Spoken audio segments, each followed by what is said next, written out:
Hello everyone. Today, I'll show you how to replace the battery in your Zebra TC26 Android barcode scanner. Let's dive in.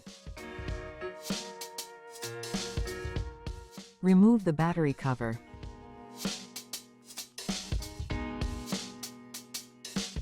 Please take out the old battery and replace it with the Cameron Sino CSCBR 260WL battery.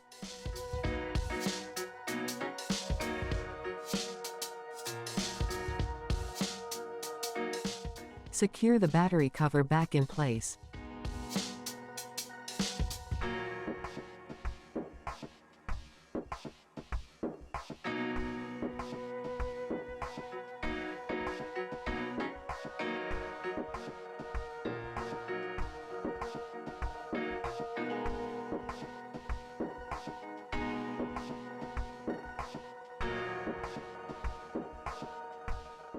That's all for our tutorial.